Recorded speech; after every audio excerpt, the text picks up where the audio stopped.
Inside Black and Gold is back, folks. Steve Geller and Jeff Nowak took a little bit of a hiatus to soak in the playoffs, but we are here. Plenty of Saints info to get to, and of course, man, a bevy of playoff action that we were able to witness over the weekend. And poor Josh Allen still can't get her done, Jeff. Ooh.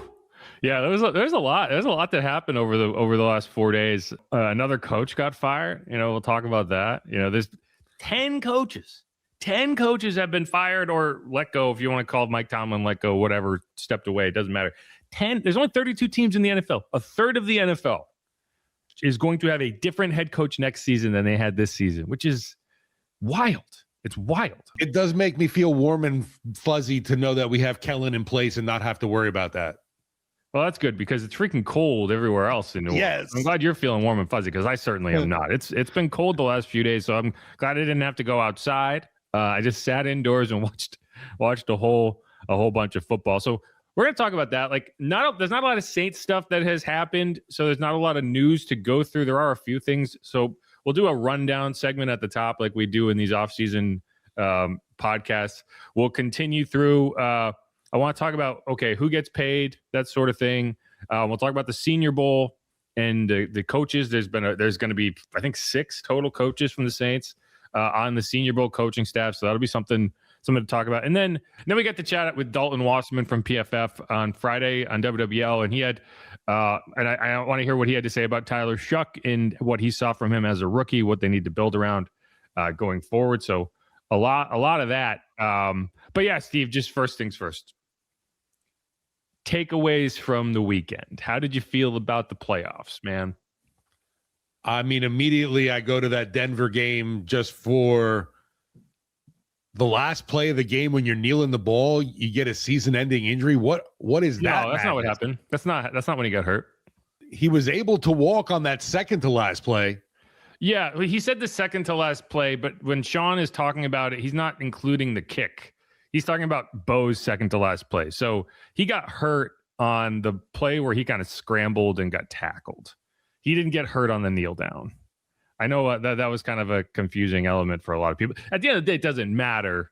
Right. Yeah, it's a play that is kind of inconsequential to the actual result because I think they were already in field goal range prior to the injury. So it would have happened either way. But yeah, it's so funny because in the moment it felt like, wow, the universe is evening out for Sean Payton, but not New Orleans, right? I think Tom Pelissero tweeted, it's like, oh, it all evens out eventually. And it's like, but wait, what about us? Like, we're the ones who got screwed over. Sean was just the head of the snake for that. Like, everyone, like, it's not even. Sean getting to a Super Bowl doesn't make it even for us. What are you talking about? And then the Bo Nix injury happened, and I was like, see, that's the universe being like, you don't get all of this. You get the PI calls, but you don't get the rest of it. That's how I interpret that as a universal believer. But what a gut punch for Denver, obviously. And Mike, man, oh man, we'll see what happens now. It's been a wild season, so I'll never say never, but the likelihood that the Patriots are back in the bowl seems pretty high. And what are the odds it's the Patriots again, right? That it's a Jarrett Stidham this time. Nick Foles is like, just so you know, the Patriots sometimes can have a hard time with a backup quarterback in these kind of championship type game scenarios. Just saying, I don't think this is the same. I don't. Like, this is brutal. Like, I've seen a lot of people saying, if anyone can get it done, it's Sean Payton because of what he did with Teddy and Taysom and even Jameis. What's funny, though, too, is Stidham was drafted by the Patriots. He was way back when. He's also been around. I mean, he was Derek Carr's backup with the Raiders. Yeah. Like, he's had opportunities to get in there, and he's played pretty well. And, like, I don't expect Jarrett Stidham to necessarily be the reason they lose. I think they're going to put together a game plan, and they're going to say, Jarrett, if you turn the ball over, I'm going to snap your neck. And it's like, hey, our defense is good enough that they can go win a game. The problem is the Patriots are actually a really, really good football team. And all the talk about their schedule, you've seen them take apart teams over the last 2 weeks. Like, it wasn't about the schedule. Like, that's a good football team. That's a good offense. It's a really good defense. People didn't want to believe that, like, the dynasty that had just crumbled was going to be rebuilding so soon. It's back. Yeah. It's back. It's so frustrating, and it's gonna, at Sean Payton's expense, I guess. Like, I'm done rooting for. Like, I rooted for Sean initially because I was like, oh, okay, I like Sean. Like, hopefully he can build something. I'm not rooting for him to win a Super Bowl. Absolutely not. No way. I might root for some of the players. I like some of the players that he's got with him. Like, I like Lil Jordan Humphrey. I know people don't like Adam Troutman. I like Adam Troutman. Like, I like Will Lutz, even though he's kind of a crazy person. Like, shout out to another guy on the sideline too. Good old Zach Strief. Yeah, so I'll root for those guys. I'm not rooting for Sean. Sean has worn out his welcome of being rooted for by me, and I'm sure that means a lot to him. He's probably going to watch this and be very hurt.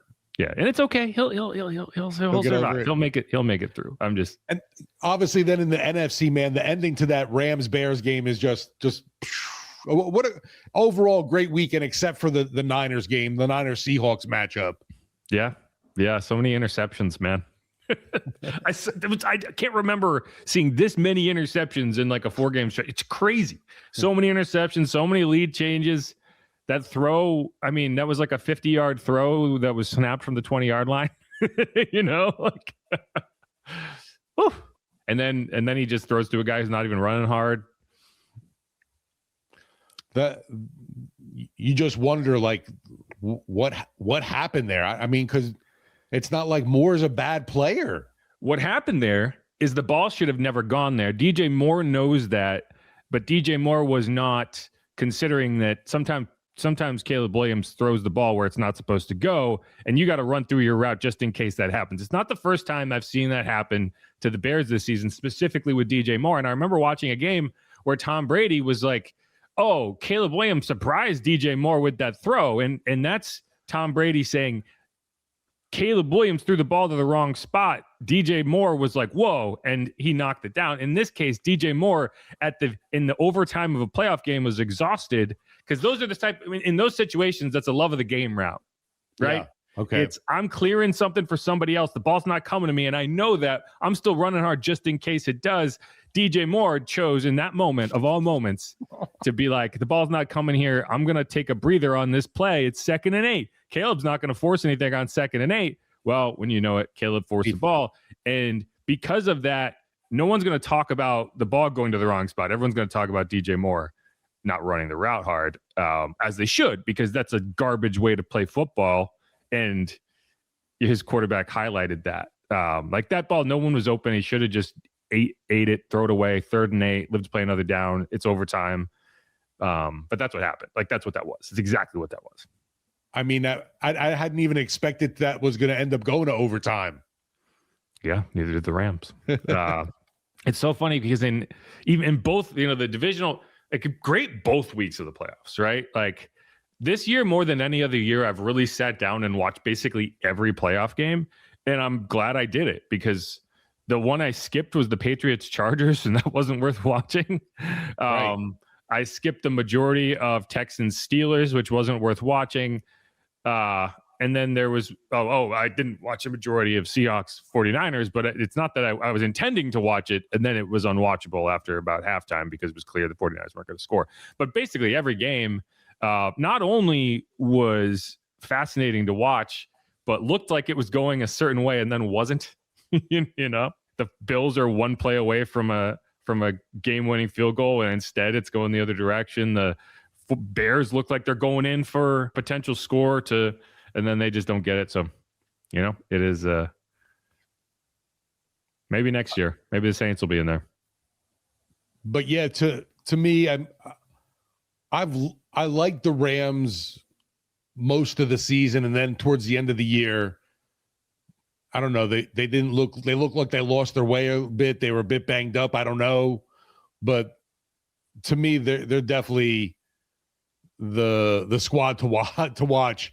Even though Seattle's defense has been so scary, and they're the only team with a quarterback, or at least they're the only team with a proven. I shouldn't say that. They're a lot of teams, like, they're the only team with a playoff proven quarterback. Because I can't even give Darnold the win yet on Saturday, because it's like he wasn't forced to do literally anything. Like, that game was over. Like, the second Rashid Shaheed returned that kick. I was going to say, shout out to Shaheed. That was the margin. That was all the margin they needed. The 49ers didn't score. Would they kick a field goal?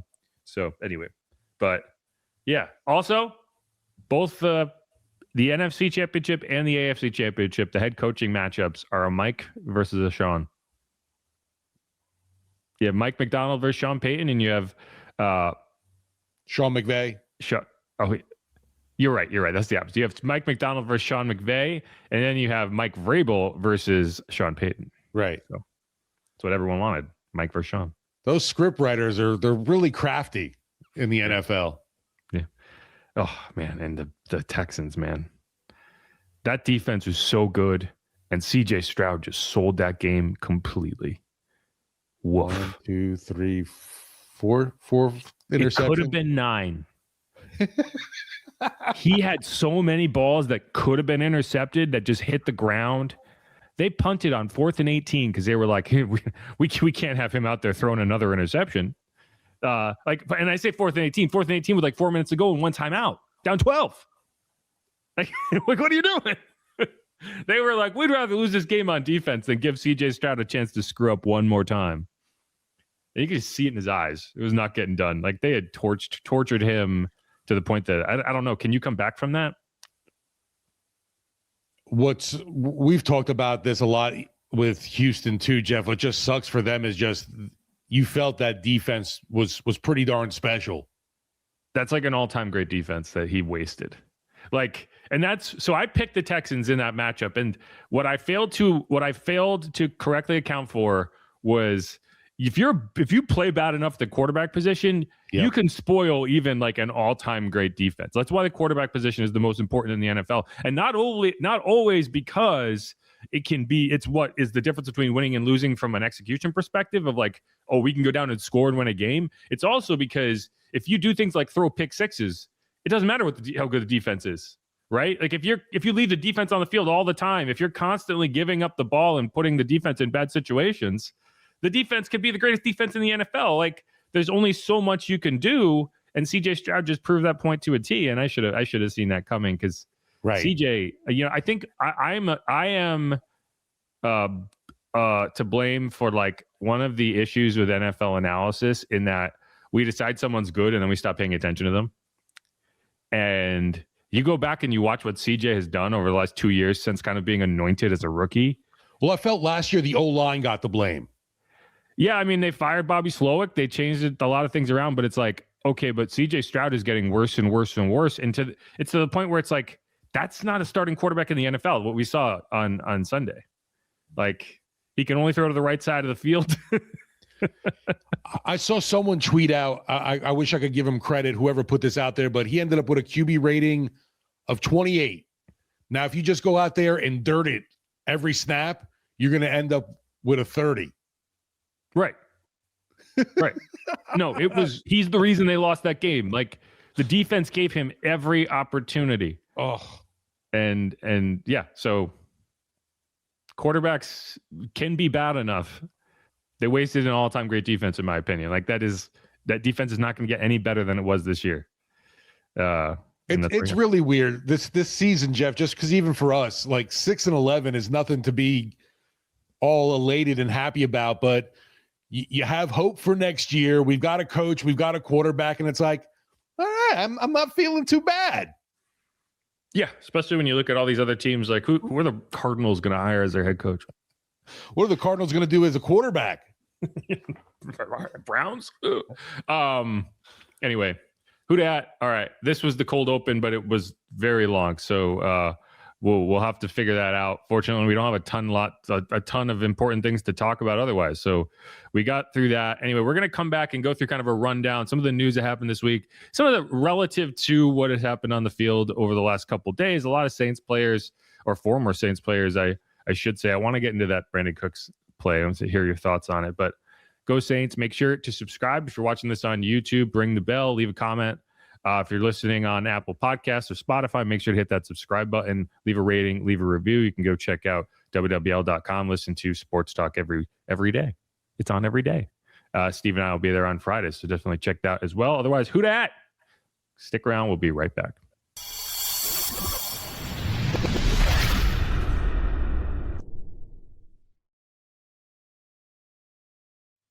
And we are back on Inside Black and Gold. Jeff Nowak here alongside Steve Geller. This is really the first full off-season podcast for us, and so we're adjusting. We're going to get back into rundown segments, which is really just like a way to throw a bunch of headlines and maybe some quick reactions, but not get into too much because there's not a ton to talk about. So let's just run through a few things first. The Saints have signed a couple players: defensive end Miles Cole and wide receiver Damian Alford to futures deals. We're not going to get too much into that. It is what it is. Those are going to be guys that we look at more closely when we get closer to training camp. But some other news that's happened over the last couple of weeks: Tyler Shuck is a finalist for Rookie of the Year. I'd be surprised if he wins it, but I want to talk about that more in the final segment. So let's move past that. Chris Olave, second team All-Pro, which is a huge achievement for anybody in the NFL, let alone a guy who contemplated retirement due to injuries last year. So that's cool for him. We'll talk more about that in the second segment because I want to talk a lot about Chris Olave's contract in the second segment. And then one thing I do want to get into: the Saints rookie class was declared the most productive in the NFL this year by ESPN. I'm sure they have a metric that they used specifically. I think a lot of it comes down to these guys were on the field a lot. Well, what did you think when you saw that? Yeah, I thought it was, very telling of a nice foundation for year one because, we kind of talked about the usage of this year's class and how a lot of guys were relied upon either because of injury or the necessity for another reason, or just because they were out playing someone else. So overall, just hoping they can do that again. Obviously, continue to build these classes, but a lot of it with the Saints this year's class is we just saw I think everybody got run, even Maliki Matavile late on. Yeah, the only one who really, I guess Vernon Broughton played the first 2 weeks and then he got hurt. So right. We did see him for a couple games. So he did play. I don't think he played. I think he was a scratch week one. So I think his only action was week two. But again, he did get in the game. So there was at least some level of, hey, we saw him out there. My only issue with the reaction I saw from a lot of people to this headline is they take it to say like, wow, the best rookie class in the NFL. And while that may be true, I don't know. But that's a different list, because what this list is the most productive. And how are you productive? You play, right? Yeah. Why wouldn't the Saints have been on this list in 2018, 2019? Because there weren't that many rookies getting on the field. Now, 2017, you probably look at it and say that may have been one of the most productive rookie classes in the NFL because you started Marcus Williams, you had Alvin Kamara, Trey Hendrickson was playing. Anzalone, I believe, was out there a good bit. A lot of that group ended up playing, right? You also had Ramczyk starting from day one. You had Lattimore starting from day one. But why were you in that position? Well, because you needed a lot of players on your roster that year, and you hit on them. And so when you are in those scenarios, it's important to hit on your draft picks. When they do get to play, they are good, and that's what happened this year. But this also is a list that you don't want to be at the top of every year. Like, if the Saints ended up on the top of this list next year, it's going to be because something bad happened, right? It's going to be because someone, like 2 or 3 guys had season-ending injuries, and suddenly rookies are in there from week 2 on, like Julian Blackmon this year. And that's just not where you want to be. So I do think it's a double-edged sword that you don't want to be. You do not want to have the most productive rookie class look at the top of this list and understand that most of the teams at the top of this list are not good teams. They're bad teams that are playing a lot of rookies and developing a lot of rookies, like the Browns and the Titans. And the good news is, while the Saints are in that group, they had good players, and that's important. Yeah, and what we've been talking about too with the, hitting the reset button. I mean, obviously with a new head coach and a new whole philosophy coming into this year, it's nice to see them at the top of this list right now.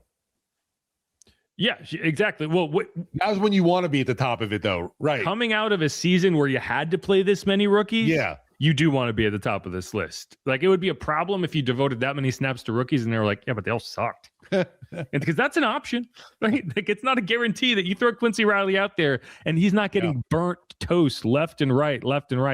Jonas Sanker, same situation. Kelvin Banks, same situation. Like, they would have had to play him whether he was good or not. So it's a good sign that he was productive, and all those guys were productive. Just moving forward, one of the things that I think has kind of coalesced in this playoff is, like, the strength of schedule for the Saints was on the lower end. And a lot of that was due to playing in the NFC South. And they did have a few teams on the schedule, Jets, Titans, who were way down toward the bottom. But when you look at like the top end of this schedule and you look at all the teams the Saints played, there was 8 teams still playing football this weekend in the divisional round of the playoffs. The Saints played 6 of those teams. The Saints played the Rams, the Patriots, the Bears, the Seahawks, the Bills, and the 49ers. They lost to all of those teams. They did not beat a single one of those teams. The only teams they didn't play were the Broncos and the Texans. So I do think it's like there is some level of, you played a lot of difficult teams. And I think that's when I hear the Spencer Rattler, Tyler Shuck conversation, one of the few things I agree with on the Spencer Rattler side of it, in terms of he's getting a little bit of unfairly evaluated, is like all those teams, 5 of those teams, Spencer Rattler started against them. The only team on that list that Spencer didn't start against that the Saints played was the Rams. Again, they lost. So, like, I'm still kind of fascinated to see next year when we talk about, I'm sure there'll be a week schedule again, because that's just how it goes. But like, Tyler's going to have to play a lot of playoff caliber teams, and he did not have to do that this year. It was all Spencer outside of that one start against the Rams. So there's a lot left to prove there, in my opinion. But I also think, like, when you talk about the strength of a schedule, you have to consider, like, the top end can be top end, even if there's a lot of low end in there too. And that's just going to be the case when you play the NFC South. Yeah, for me with Spencer, the Shuck comparisons, I think just the offense was a more cohesive unit with Shuck running the show. But for whatever reason, for both of them, to start games, this offense can't do diddly poop. I agree with you that the offense looked better. That's just one of the arguments that I actually think holds water is, if you really want to compare these guys, you have to consider that the competition that Spencer played was significantly better. And a majority of his starts came against, 3 of the teams that are still playing this week. Actually, well, the Rams are still playing. So that's, but like 3 of the teams the Saints that are alive in the NFC, AFC championships, the Saints played them. 2 of them Spencer started against, 1 Tyler started against. Either way, I just thought it was interesting because that's a lot of playoff teams and winning playoff teams, not just guys that kind of sneaked in, like they beat the Panthers twice, the Panthers lost, So either way, one other thing that I found kind of fascinating is how many Saints players, and not just like former Saints players and coaches. We all know Sean Payton, head coach of the Broncos, DA, defensive coordinator for the Bears, even their offensive coordinator, Declan Doyle, used to be on the Saints. We know little Jordan Humphrey and all these guys that went out to Denver to join, Sean, and even CJ Gardner-Johnson with the Bears and all these guys. Like, there's a lot of those guys, but even guys that were like on the Saints this year are now in these playoff games. And you had like 2 of the most consequential plays in these games within minutes of each other. You had Brandon Cooks with that crazy kind of catch interception, which I want to talk more about in a second. Yeah. And then you had Rashid Shaheed returning that kickoff for a touchdown to start off the Rams 49ers game. I'm sorry, the Seahawks 49ers game that the kicker tried to trip him, which I've never seen a kicker just try to straight up trip a guy. But if it had worked, it would have been a good play, even with the penalty, because it would have saved the touchdown. But I even saw Velus Jones in there. So correct. Yeah. For those guys. No, but obviously rooting for Shaheed. That's the one good thing about Seattle. I guess Kubiak too. I had no ill will towards him. Forgot to mention Kubiak, who might be the head coach of the who knows where next year. But I know he's getting some look-see. But with Shaheed, obviously happy for him. But you mentioned Cooks, and it's just wild. I don't know, Jeff. I thought he was down on that play. I don't feel like that was an interception there. Yeah, it's so I felt like I've kind of come around on it since the play. Like in real time, I was like, okay, he has the ball, he hits the ground. Is it not a catch? And then I kind of look at it as, I think this is another example of why we should have replay capped at like quarter speed, because in real time, you watch that and he has the ball for like a millisecond and then it's out. Right. And you slow it down to 1/1000 speed and it seems like he has the ball forever. I think the way you need to look at it is if the Broncos player does not catch the ball and that ball hits the ground, are we calling that incomplete or are we calling that a fumble? And I think the way the no catch rule is being officiated, 100% of the time we'd say incomplete. Right? And if that was called a fumble, with him having the ball that limited amount of time, we'd been like, what? How is that a catch? So that's kind of the way I look at it. And I think if you watch it in real time, it's almost instantaneous, that ball coming out.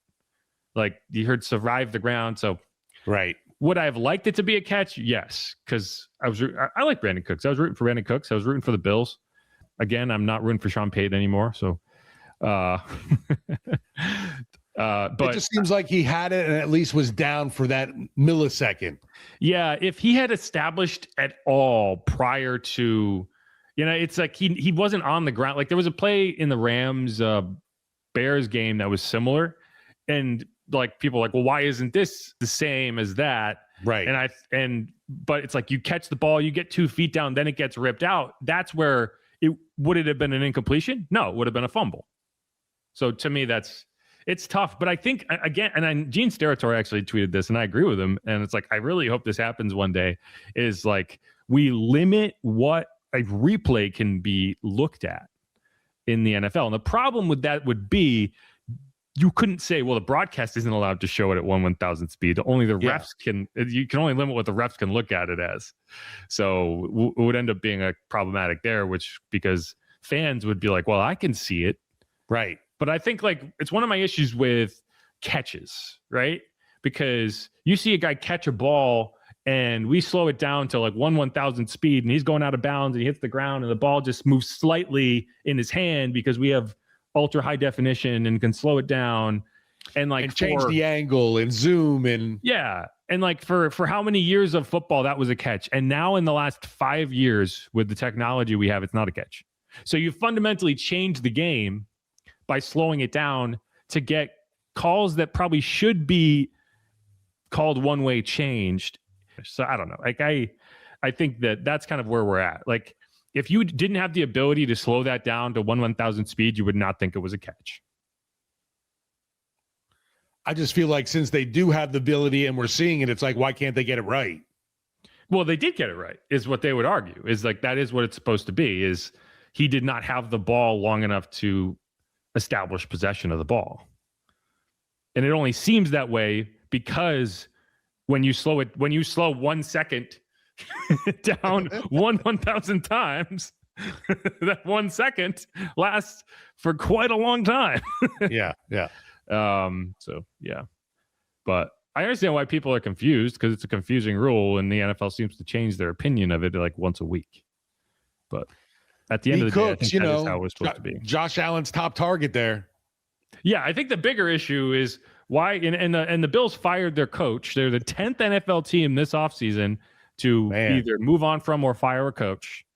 And I look at it and say, is it Sean McDermott's fault that Josh Allen's top target is a guy who wasn't there until midseason? Heck, you add Mecole Hardman to that list. Like, think about the guys he's throwing to and ask yourself, is that the coach's fault? Because here's the thing, Brandon Cooks also could have just held on to that freaking ball. Like, no one's talking about, like, you watch Brandon Cooks get up. Did he look like a guy who thought he made a catch? No, right. Like, he knew he didn't catch it. So yeah, like, I'm glad you mentioned that too, because that's a huge point. He made he didn't try to sell that at all. No, he knew he didn't catch it. He probably didn't realize at the time that the ball was in the defender's hands. He probably thought it was an incomplete pass. Anyway, if the receiver's not even believing it, forget about it. Yeah, I think the other issue with how it was handled is they just acted like, yeah, of course it's incomplete. Everyone agrees. Even on the broadcast, they were like, yeah, totally. Like, whoa. This is the NFC. This is like like the biggest play of the season for both of these teams. Can we take a second? Can we at least pretend and have a novelty review? Even if the coach on this, even if the ref is like, just staring at a blank screen because it just looks like you decided way too quickly what that was. Like I think that's a bigger issue than them actually deciding. Is it did not appear that they looked at it, even though maybe they did in New York, whatever. They just blew it off so quickly. It reminded me of the playoff game against the Vikings when Kyle Rudolph, and this happened to be the year where you could overturn and add a pass interference call on review. And Kyle Rudolph clearly shoves the guy in the back of the end zone, catches a touchdown to win the game, and there's just like, no review. And like, oh, we reviewed it. Yeah, but when? We didn't see it. So I don't know. Optically, it just looked bad. But that was you talking about the PJ Williams debacle? Yeah. And Kyle Rudolph, the tight end. Ooh. Yeah. Yeah. Anyway.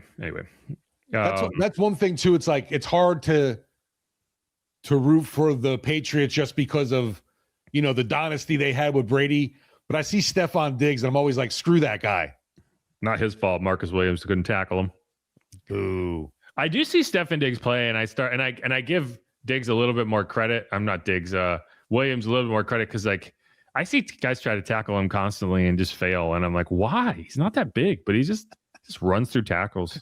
He's so frustrating because he's not like he does nothing. He's such a good example of like, I see people saying like, oh, Kayshon Boutte didn't get drafted because he's not athletic enough, and it's like, no, he didn't get drafted because he was lazy. And he dropped to the 6th round. Whereas like he's still like, you can be a really like athleticism is not everything. And that's why the combine is such a farce a lot of the time, because it's like, yeah, Stephon Diggs wasn't going to stand out at the combine. He's just a good NFL wide receiver. Like it's not about how fast you can run. It's about how fast you can play. And like Rashid Shaheed, the funny thing about like, I see people saying, I can't believe the Saints traded Rashid Shaheed. How many catches since going to the Seahawks? So 9 games. How many catches would you guess that he had in 9 games?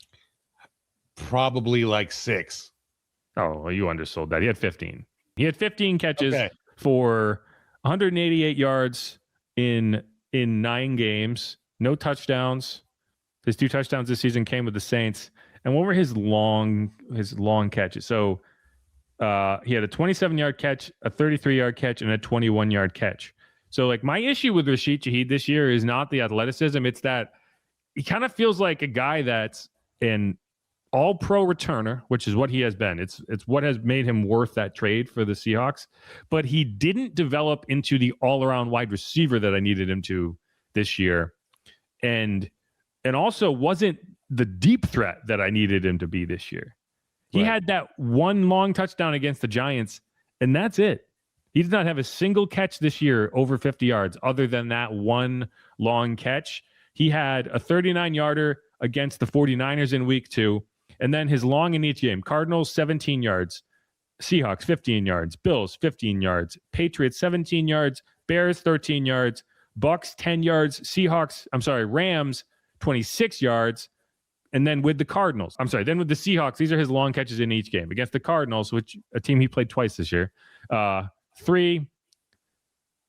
Against the Rams the next week, 21 yards. Then against the Titans, 0 catches, so 0. Against the Vikings, 7. Against the Falcons, 33. Against the Colts, 27.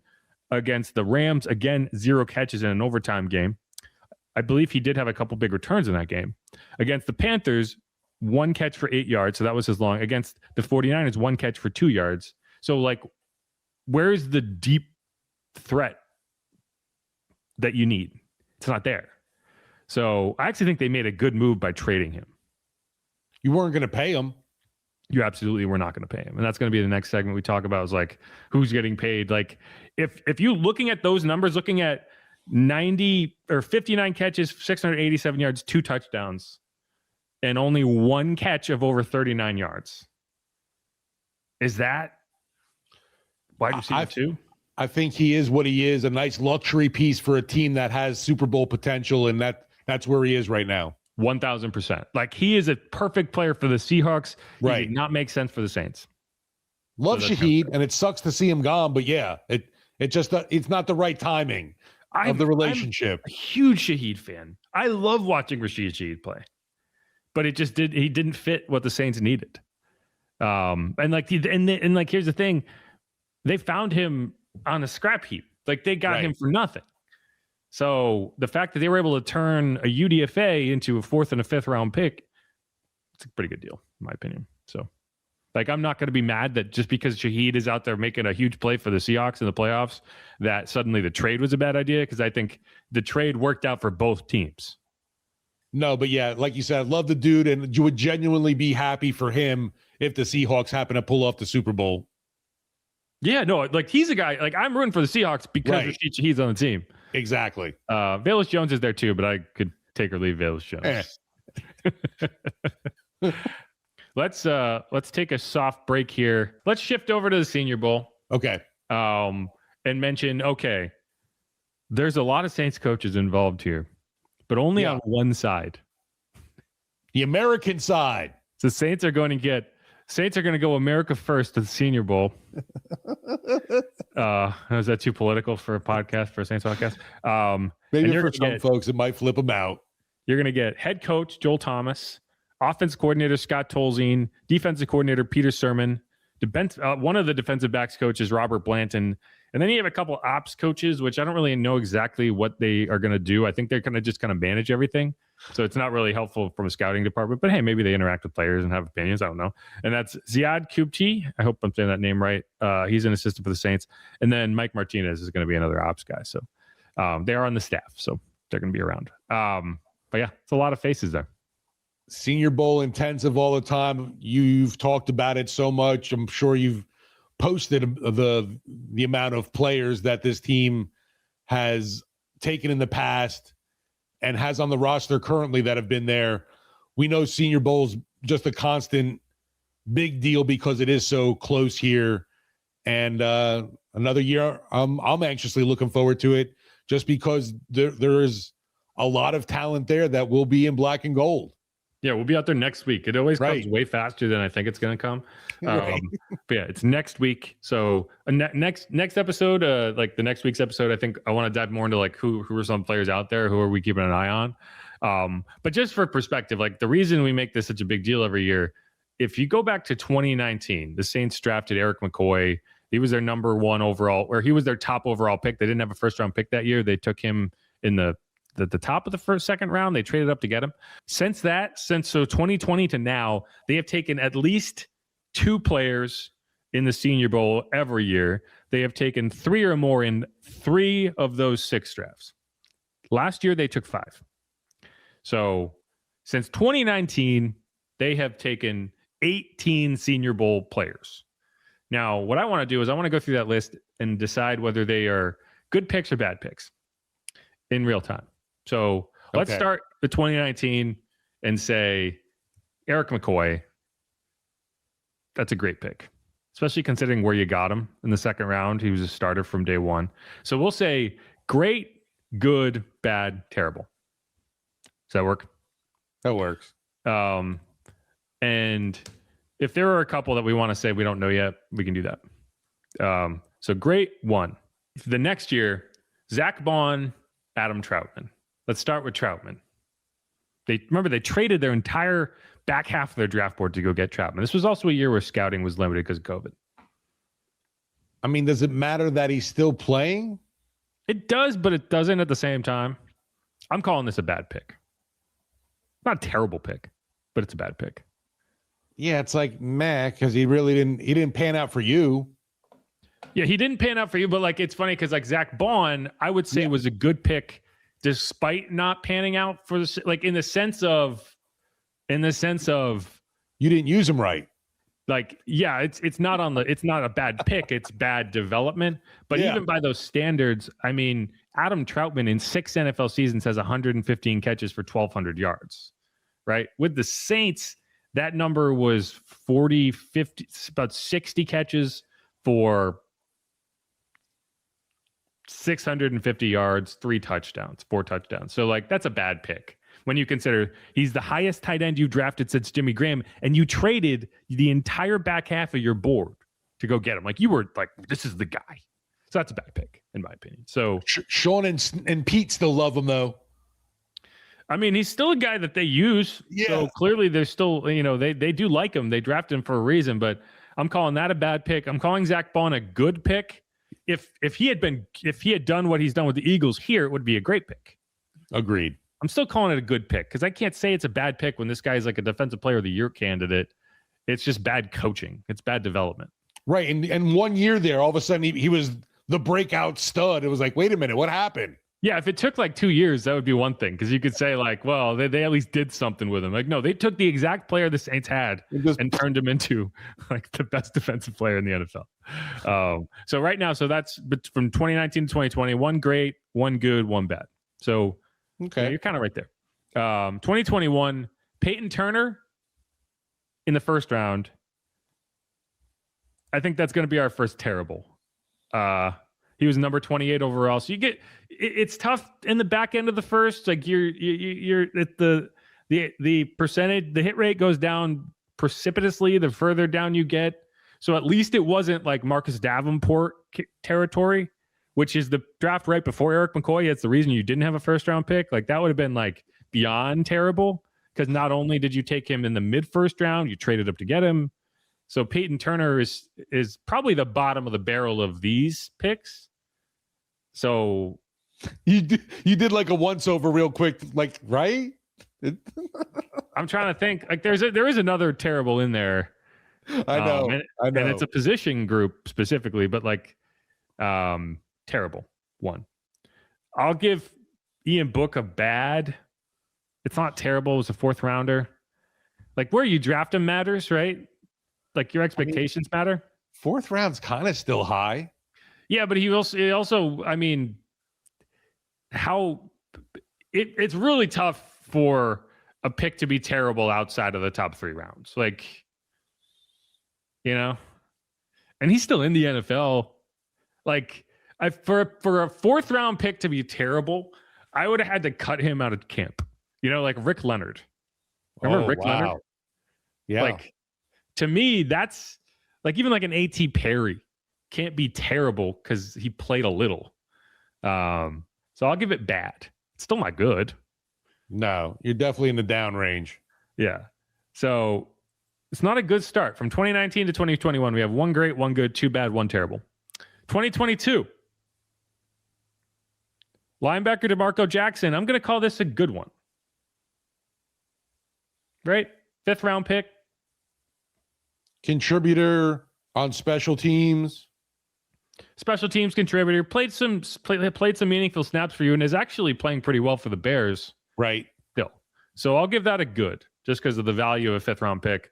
Alontae Taylor. Is it a great pick? 49th overall. Who are we at? Alontae Taylor. 2nd round in 2022. It's like an above average pick. I'll say good. I can't call it great. No, right. But I'll give it good. If it was a lower pick, if it was like a 3rd round pick and you were getting what you get, like 2nd round, you expect that to be a starter. So like it kind of met expectations there. And then Trevor Penning. Are we talking bad or terrible? Is the question. He did have a full season starting at right tackle. I'm going to go with bad. I won't go So I'll terrible. give him bad. Yeah. And you did get a pick back, right? Like it was just the 6th rounder, but it's still like he at least played. Just because too, I also feel coaching was bumbled with him. Yeah. And yeah. Doug Marrone deserves a lot of blame for that. So it's definitely not good, but like, I think it's in the could be worse category. He was also the 19th pick, not the 9th pick. Like if he was Kelvin Banks, where you drafted Kelvin Banks, that would be a terrible result. That's still, man, 19 still stings, Jeff. It does. Look, we're talking about bad versus terrible here. Not a great place to be. I won't go terrible for him because he did at least give you something. He also wasn't a jerk. Like he was a good dude in the locker room. Like he just couldn't. He just didn't pan out. And like I value that in the sense that they came to him and said, "Hey, will you play guard?" And he was like, "Let's do it." It wasn't ideal, but like if he had been like, no, I'm a tackle, then I know it's bad. All I know is I kept hearing about him, this guy that's got a mean streak and an attitude to him, and I feel like I never saw it. All right. So right now, going into 2023, we are at great 1, good 3, bad 3, terrible 1. So we're pretty balanced. This is where it starts to get bad. Oh, no.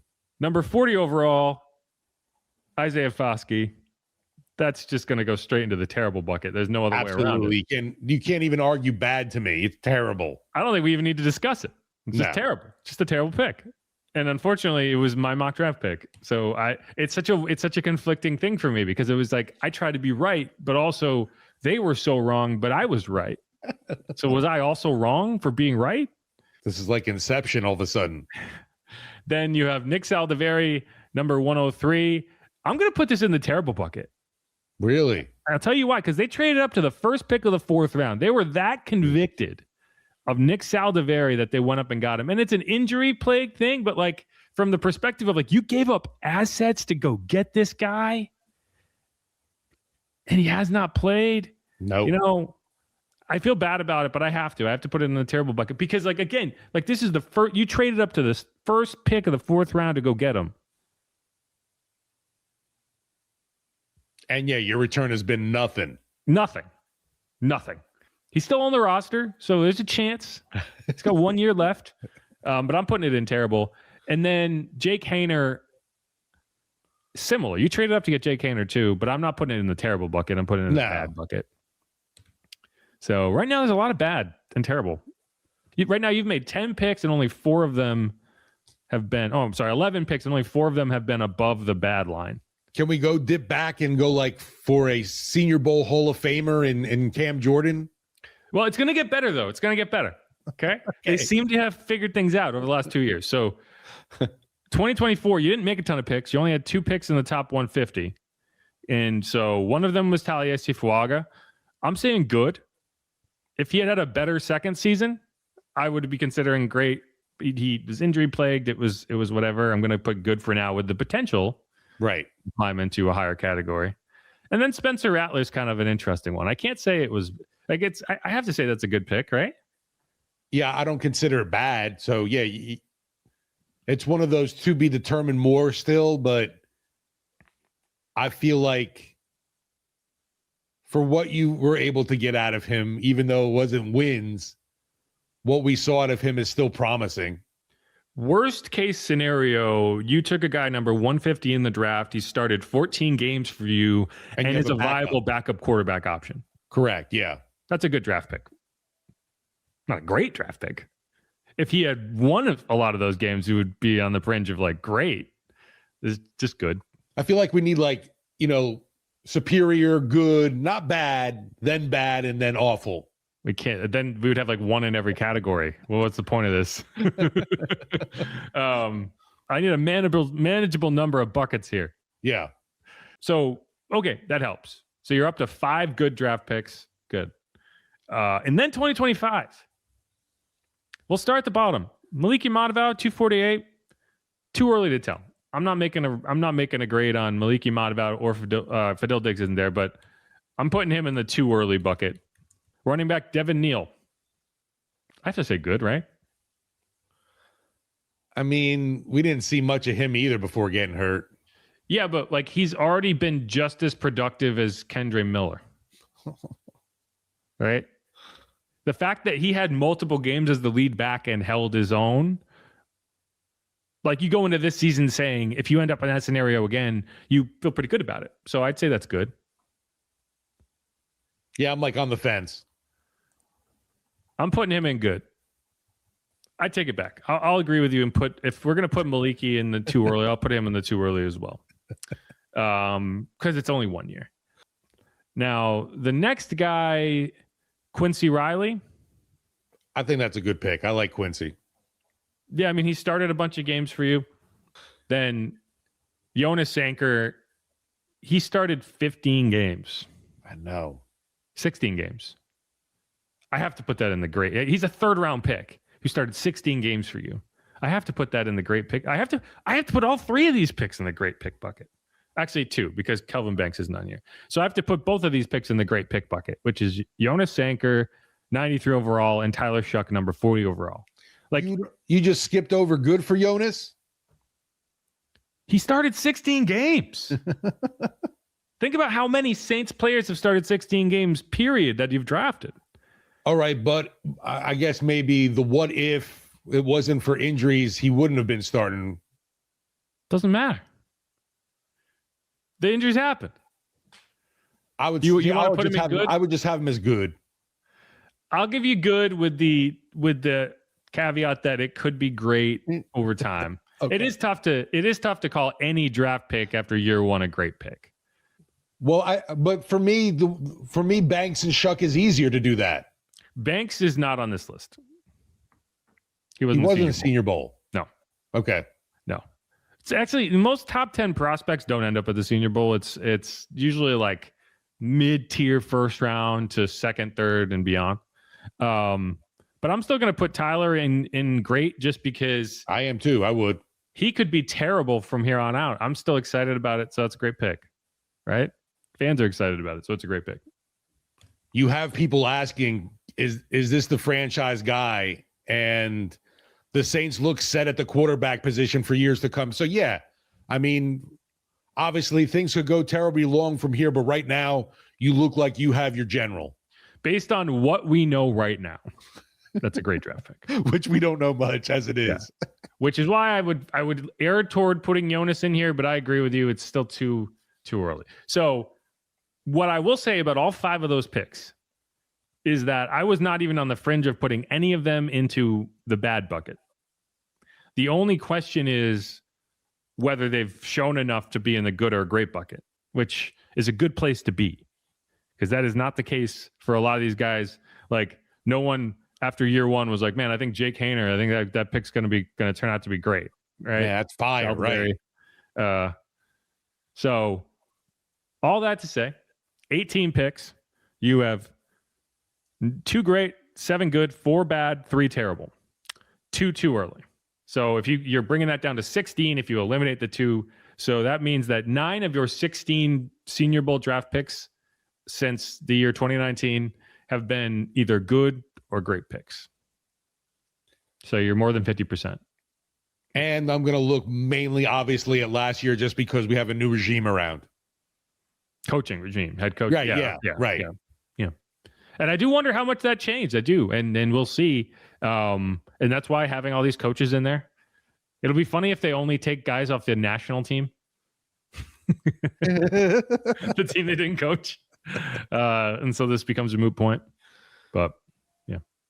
No, it's a cool time. And like you said, all of a sudden it just comes quickly. And it's one of those major things. I mean, they advertise it as the draft starts in Mobile, and that's for good reason. It really does. It's true. It's true. Now, you could also still end up with a Trevor Penning or a Marcus Davenport or a Peyton Turner or an Isaiah Foskey. So sometimes the bad drafts start in Mobile too. But they don't say, hey, this is the good drafts start in Mobile. They just say all the drafts start in Mobile. So, and now it's weird because it's not even all seniors that are there. Yeah, you can be a junior at the Senior Bowl, which is silly. Huh? Yeah, I do need to take a deeper dive. I want to chat with Mike Detillier and see who he's looking at, because I really haven't taken the deep dive into who all is there. The good news is I can ignore the quarterbacks, so we'll see. But anyway, let's wrap up that incredibly long segment, and which was really 2 segments. So, and say there's one more segment left in this podcast. We're going to play an audible here. Hang in there. We're going to say who gets paid. It's going to be a segment where we go through all the impending free agents plus Chris Olave, because he does have a 5th-year option, but it is what it is. His rookie contract is effectively up. So we will talk about that. Again, this is Inside Black and Gold. I'm Jeff Nowak. He is Steve Geller. Stick around. We'll be right back.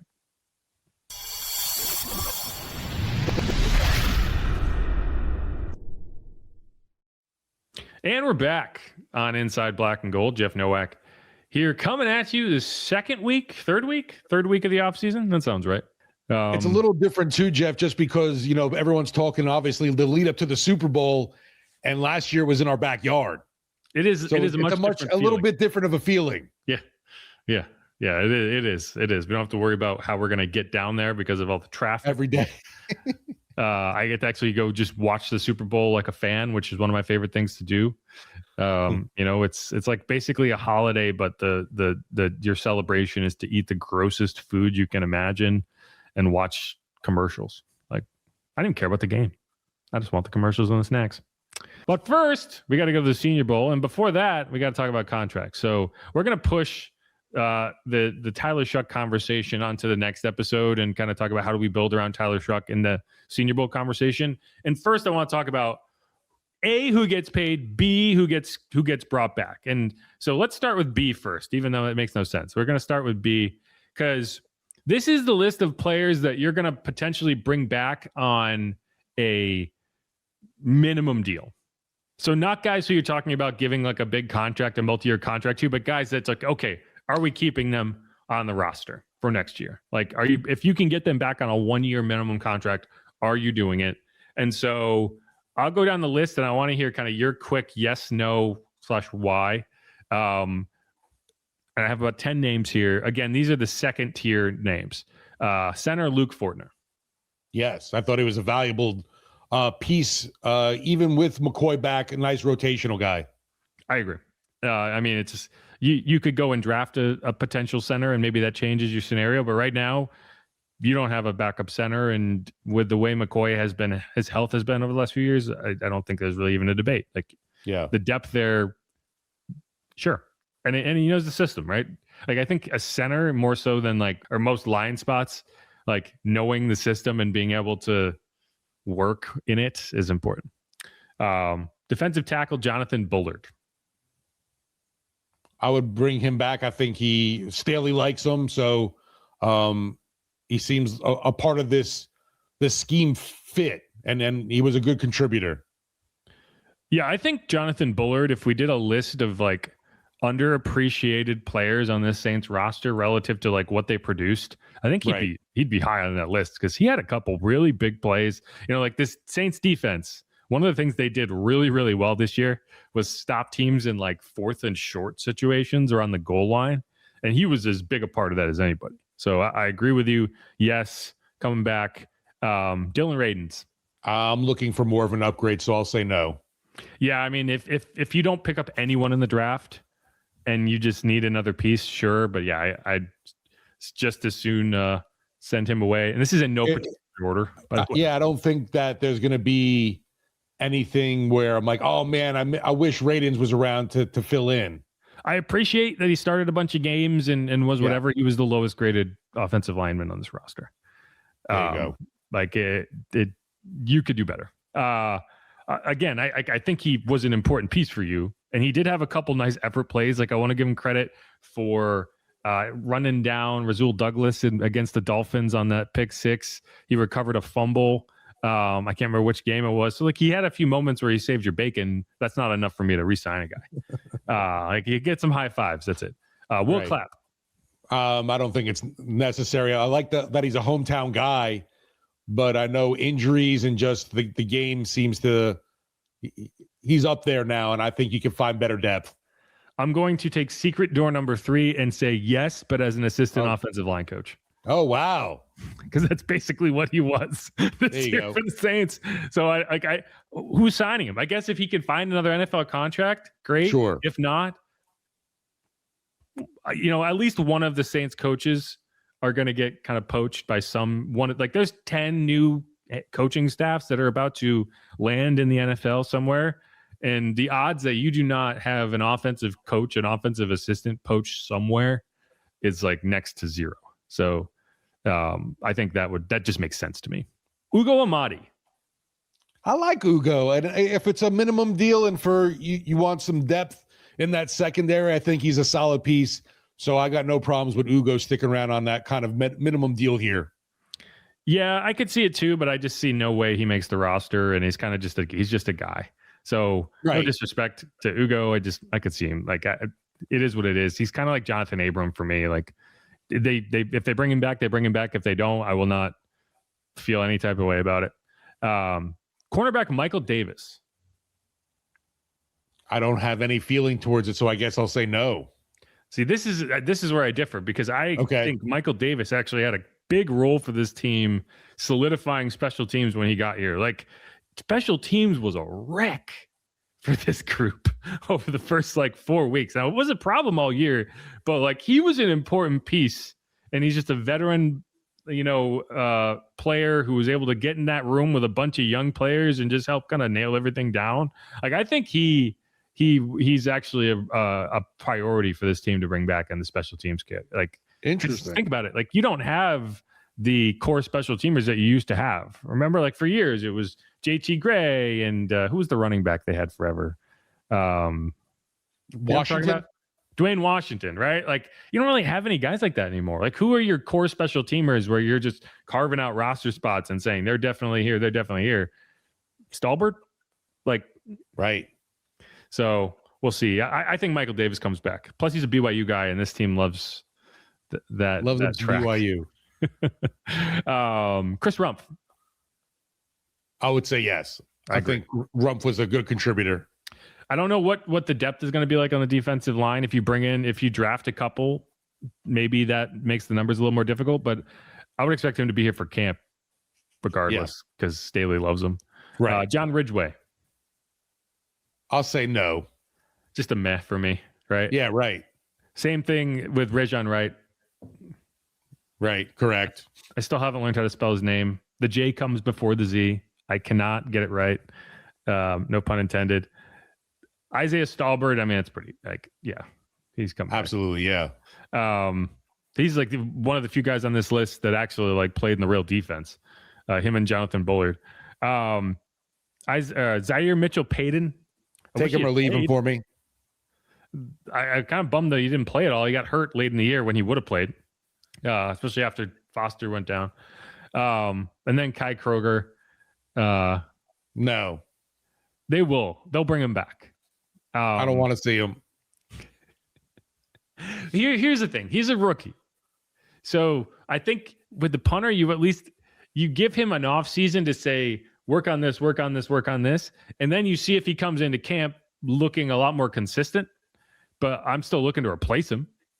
I'm not saying, yes, he's here next year for the regular season, but if you're going to have a punter competition, you at least give him a chance to spend an off season and get better, right?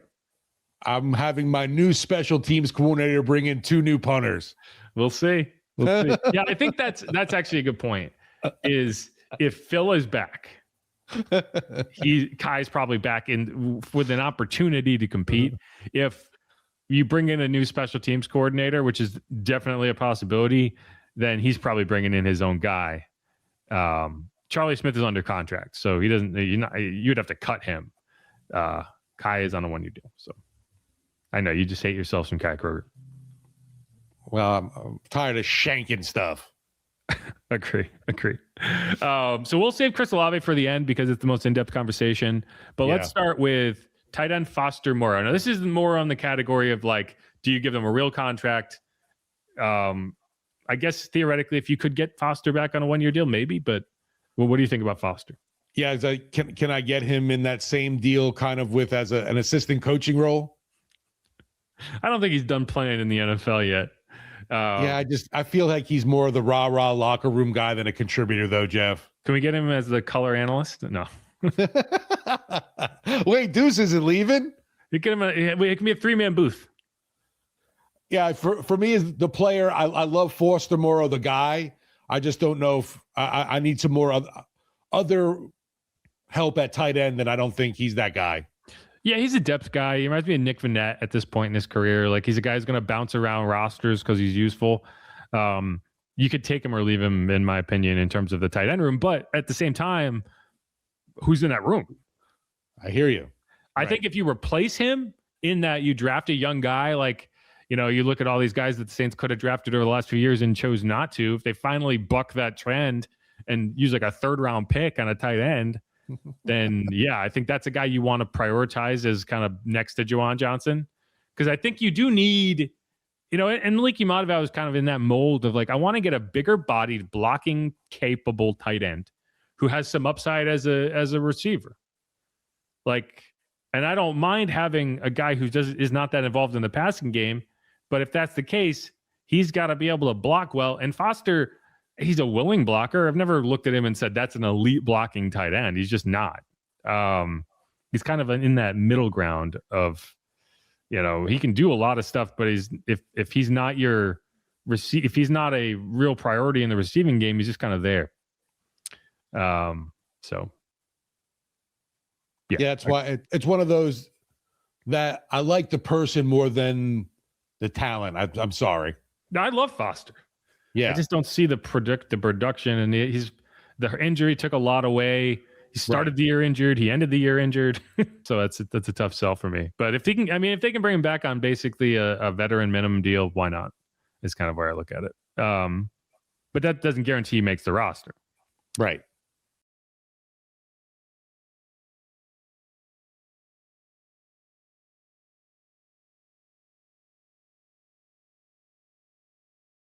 I'll put the next three together.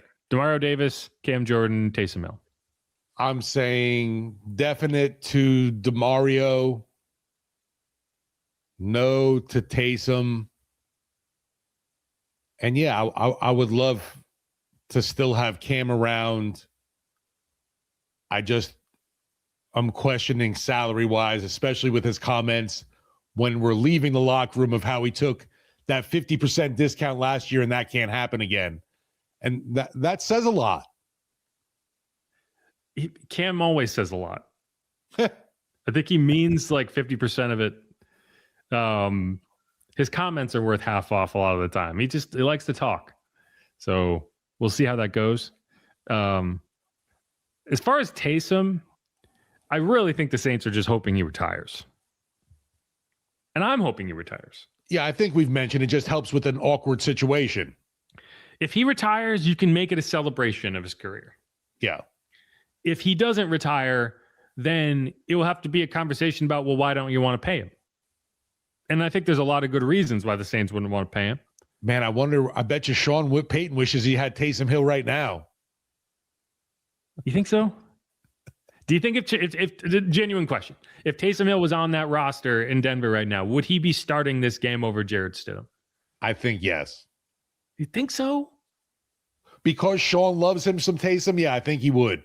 I think he's got to be better than Stidham, right? Depends how you want to run your offense, genuinely. I guess if your plan is to just like run this really pared down version of your own offense, yes. I think it would be Stidham starts and Taysom does a lot more Taysom stuff. Yeah, right? I hear you. I think that's what it would end up being. Because I think that's the ideal Taysom usage. I know there's people out there who still think he could have been great as a starting quarterback. Like, I think Taysom is great in his role. And as a starting quarterback in the NFL, he would have just been a guy. Whereas, like, when he's doing all the Taysom things and good at it, I think the problem is if Taysom was on that roster this year, we would have seen the Taysom. Like, this is not the Taysom from 2020. Yeah, right. Right? Like, if this had happened way back when, yeah, Taysom starts. If we're looking at the Taysom we watched all year this year, who's really not that dynamic. Like right now, yes. I hear what you're saying. Because, yeah, to me, it looked like he was the Tin Man and needed some oiling. Yeah. So anyway, like I don't see a scenario where they bring him back, and it's a bummer. But it would be a lot more easier to kind of manage and kind of talk about from a team perspective if it's like a celebration of his career and not good luck in Denver or wherever they want to pay you and see good luck. You know, like that would just be awkward for everyone. But I also just don't. Taysom just doesn't strike me as someone who's ever going to be willing to retire. So I don't know. See, the thing too is with DeMario, you worry about, keeping somebody around too long, and you do like a Danny Stutzman is kind of waiting in the wings, but I don't think he's ready to take over that role. No, I mean, it's just like DeMario's setting career highs in tackles. Right. It's like, what? Like, there's just no justification. And I don't think that, and the thing is, DeMario has never been a guy, and he talked about this, like, he's just like not a guy who really cares about his contract all that much. Like, if he was going to be there and be like, oh, you got to, like, if he was acting like Cam, I would have maybe a different take on like, oh, this could get awkward if he's like demanding this. He just wants to play football and he wants to do it here. And he's not going to demand anything unreasonable. Like, he's going to want a reasonable contract. He's not going to want to get kind of shortchanged on it, but he's also, I don't think that's going to be a stumbling block for this team. And keep in mind, there's a lot of dead money you can push forward by extending him that you would have to eat if he was off the roster next year. So that's going to grease the skids. Like, I don't think there's a scenario where Demario Davis isn't the starting linebacker next year. Yeah, and it's just hard to envision Cam Jordan somewhere else. Same. And I think when push comes to shove and the Saints shove a little bit, Cam's going to be like, I don't want to go play somewhere else. My roots are so deep in New Orleans. I don't want to play in the cold. I don't want to deal with a new system. I don't want to deal with a new locker room. I love when he was like, he's like, I love hating the Falcons. Yeah. And at the end of the day, I don't think he's going to be a mercenary. I think he's going to end up, there's a compromise to be made there, right? And I think if he's honest with himself, those incentives helped him this year, whether he wants to admit it or not. Like, not that he needs a carrot, but everyone's better when you have a carrot. Everyone. Yeah. I don't care if it's you. I don't care if it's me. I don't care if it's Cam. When you have incentives to push toward, and it's a more realistic one than saying everyone goes into the season wanting to win a Super Bowl, like, that's just when you have individual marks that you can kind of really strive for, that helps you. I don't care who you are. Like, the year that Chase Young had all those availability incentives, he played the 17 games.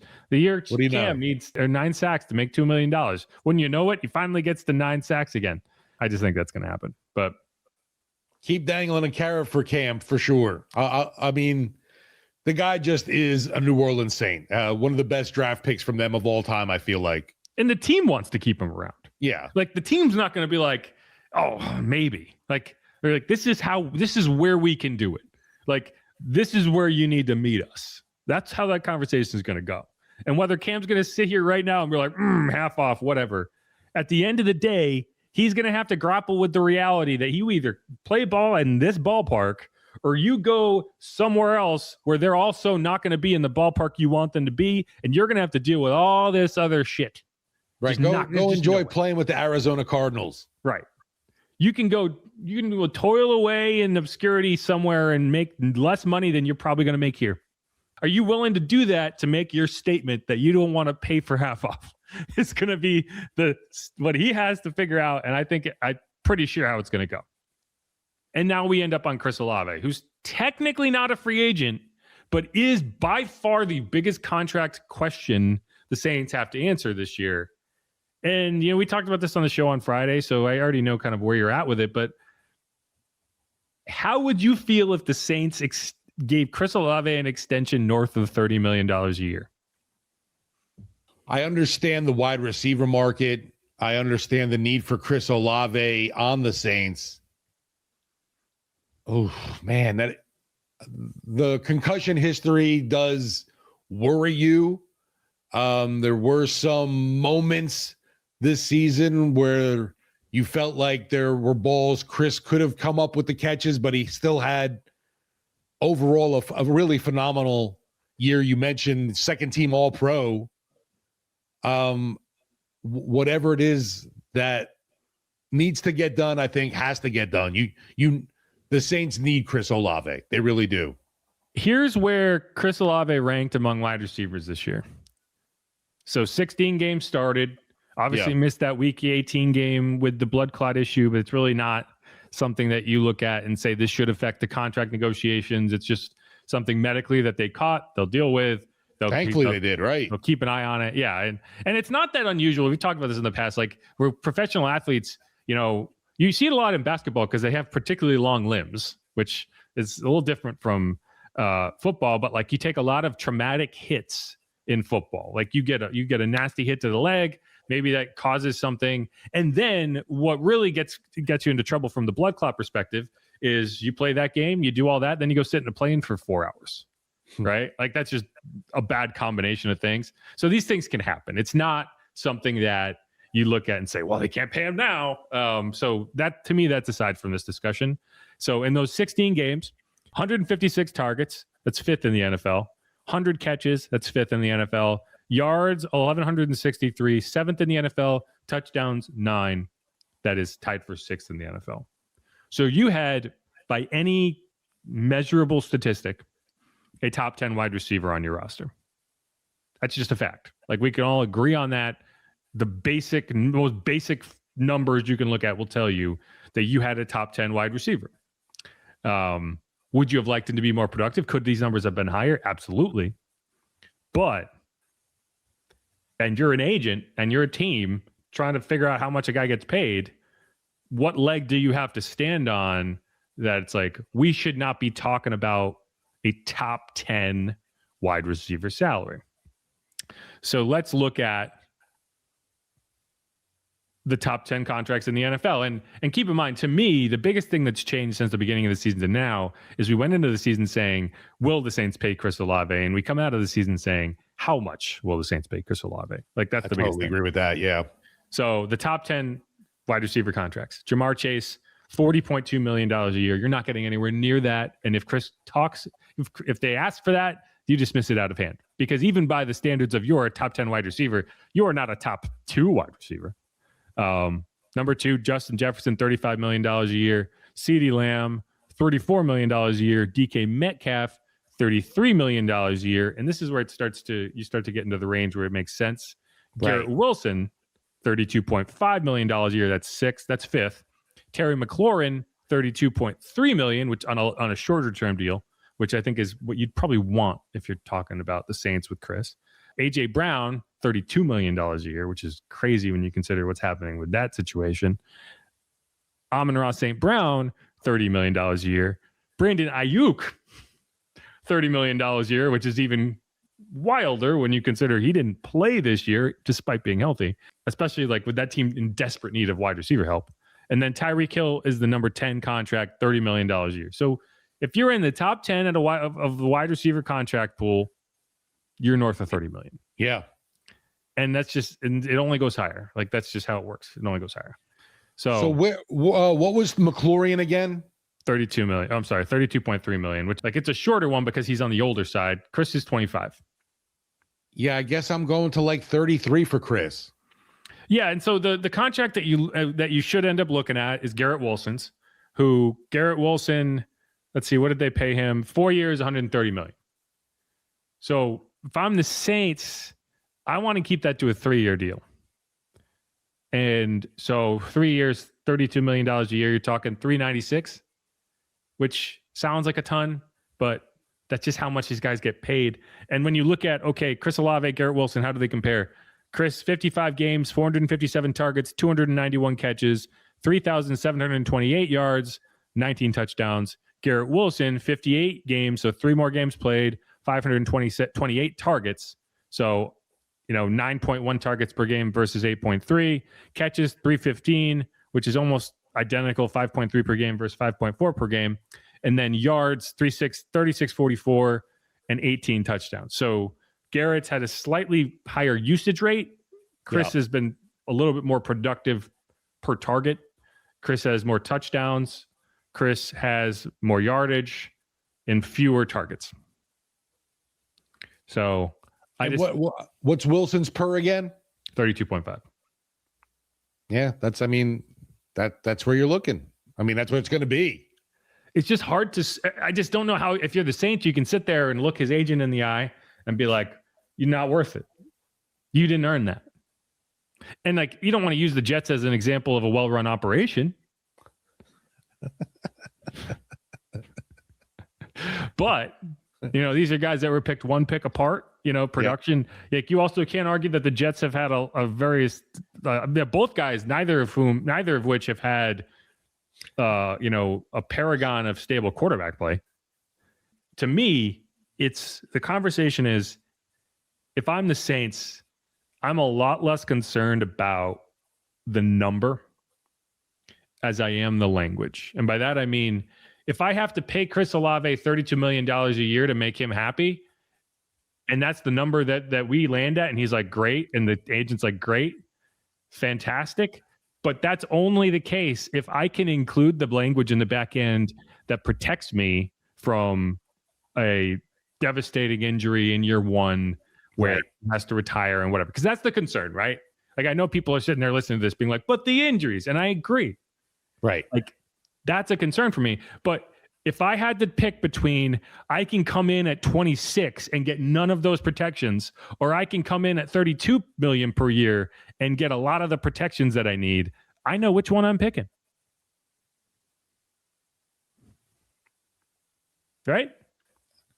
Yeah, and I mean, for all the negative stuff that's said about Olave not being that physical type of presence, man, I don't know where he ranks in the league when it comes to getting separation, though, Jeff, because I think you joked about it maybe his rookie year. It's like Chris Olave is always open. He is a special player when it comes down to separating. Everyone has their elite traits, right? Yeah. The reason Jamar Chase and Justin Jefferson are at the top of this list is because they're elite everywhere. As you go further and further down this list, everyone's, you see guys elite at one thing or another. Tyreek Hill was never an elite contested catch guy. Should you be looking more in the T. Higgins, Jalen Waddle range? Sure, maybe. But I think what's going to end up greasing the skids a little bit is, you're entering the second year of a rookie QB contract, and you're not going to have to worry about paying that $50 million QB tax until 2029. So if I can land on like a 3 to 4 year contract extension with Chris Olave, and it blows up in my face, then I can look at it and say, okay, but by 2029, that's pretty much going to be gone before I ever have to consider paying Tyler Shuck on a major QB contract. And if it's not, that's because he's playing that contract out at a high level, and I don't have to worry about that. So it was worth it. Now, if the production isn't there, that's a whole different question. But I think the guy we saw this year and the connection he showed with Tyler toward the back half of the schedule, I think that was more than enough production to make me feel pretty good about, like, hey, if I end up paying this guy, what is he going to do? That's not even a full season with Shuck. Yeah. And the bulk of his yardage, now the targets were a little higher when Spencer was in the game, but the production was more significant when Tyler was in the game. And you had those big games on the back end of the season. Over 100 yards against the Jets, multiple touchdowns, over 100 yards against the Titans with a touchdown. And we're going to talk a lot more about this next week. If I really believe that Tyler Shuck is the guy, which I think this team does, I can't afford to just have him go to waste without weapons. And Chris is the best thing the Saints have in terms of a weapon right now. Yeah, because you have a ton of other question marks with Vele still, and some of the guys we haven't even seen, like a Polk around. But yeah, I mean, whether you want to call him a one or not, he's the Saints' top receiver. Yeah, and I guess like you can make the argument, hey, should we, if you're the Saints, do you wait it out this year and maybe try to sign him after the option year and pay him $15 million and see what happens? But I think that's like, hey, you're looking at it and saying, okay, Chris is going to hate you, so he's going to be miserable. Which, like, not that you want to cater to players' egos, but I think avoiding an obvious pitfall in that way is smart. And also, I don't think it would be cheaper, right? Because these numbers only go up. The salary cap's only going to increase. More players are going to sign contracts. Like, I don't have off the top of my head who are the next wide receiver contracts, but I assure you that it's not going to get cheaper to sign a top 10 wide receiver. That's where I'm at. I want to pay Chris Olave 3 years, $96 million with availability incentives, not necessarily snap incentives or play or snap share or play time, but are you active for the game? Yes. Clear, right? You think it'll be in the 3 year, or will it get 4 years? I mean, it depends how it's structured. Like, they've been giving out 3-year contract extensions. Like it's a number that they like because it works with how they manage the salary cap in terms of restructures, and you can max out the void years on the back end. So I think that's what they would like to do. It's what they did with Juwan Johnson. It's what they did with Chase Young. Most of these veteran contracts they bring in, Justin Reed, the 3-year contract. Tyron, when they signed him, was a 3-year contract. So I think that's how they like to structure them. Now you could see it. I think Eric McCoy had a 4-year contract, but I think when you add that 4th year, it's mainly non-guaranteed money. So it might be something that you use when you want to placate an agent and say, we want this number higher. Okay, we'll add that 4th year, even if it's kind of a vanity year and you're never going to actually play on that. But I think if I'm the Saints, I'm pushing for 3. I'd feel more comfortable with the 3-year deals instead of the extra year. And I think that's an easy, like, I don't think players necessarily, you don't want a front-loaded 2-year deal. But if you can get a largely guaranteed 3-year deal, I think that's a good thing for players because it just means you come up for free agency sooner. And if I'm Chris, that means I come up for free agency when I'm 28 and not when I'm 30. And I look at so Terry McLaurin, his deal was 3 years, $97 million. That's the deal I'm trying to get. He had about 44 guaranteed. If you're Chris, you're probably looking at, I want 60 guaranteed. And then you're working the kind of protections into the back end of that and saying, if you miss X number of games, then we can claw back X number of dollars. I think obviously you just don't want to see this team. Please don't go over like the Garrett Wilson threshold, what he ended up making. Yeah, I would be uncomfortable if it ended up being in like the $35 million a year range. Right. You're talking about 3 years, 110, something like that. Again, that's too much. It's too much. And because I do think the Saints team is like in a very precarious area right now because you do feel pretty good about a lot of things, but you don't want to go too far over the ledge just in case, like, what if Tyler's not the guy? What if in a couple of years he's CJ Stroud and you're like, oh, gosh, what are we doing? Right. You want to have that flexibility to pivot. Yes. I like the word pivot. Pivot. Anyway, anything else? I think we did it. I think we did a solid job. Maybe went long, but that's all right. What else we doing? Right. Exactly. All right. Who dat? Go Saints. Thanks everyone for listening. As always, make sure to subscribe. If you haven't done that, leave a rating, leave a review. Hit me up on Twitter at Jeff_Nowak. You can hit up Steve at Steve Geller WWL. You can also listen to us on Sports Talk on Friday. This week it's 4 to 6:30 p.m. on WWL AM 870 FM 105.3 and always free on the Odyssey app. You can also text in. It's 504-260-1870, which is one of the few numbers. I know like 5 numbers in my brain. That's one of them. That means they've done a good job of getting that ingrained in there. Yeah. I also have to say it so many times. Exactly. It's one of those, like, it's like a reflex more so than a memory. I know that better than I know my own cell phone number, in case you're wondering. Right. It's like you start thinking about yours or your wife's and you're like, wait a minute, what? Yeah. I know hers, but she doesn't know mine. I don't know what to make of that. As long as she's hopefully you're in the phone at least. Yeah, I'm definitely in there. She definitely has me saved as a contact, which is good. Which is good to know. But if she had to call me in an emergency, she wouldn't get to me. She would have to talk to like 3 others who have, one number off before she figured it out. Right. It's like, call my husband. What's his number? I don't know. It's either this, or that. Yeah. We'll get it. Anyway, who dat? Go Saints. Who dat? Easy, y'all. Well, quick Super Bowl pick. I'll go Rams Patriots. I'll go the opposite. Just kidding. There you Broncos go. ain't winning. Bye. Bye.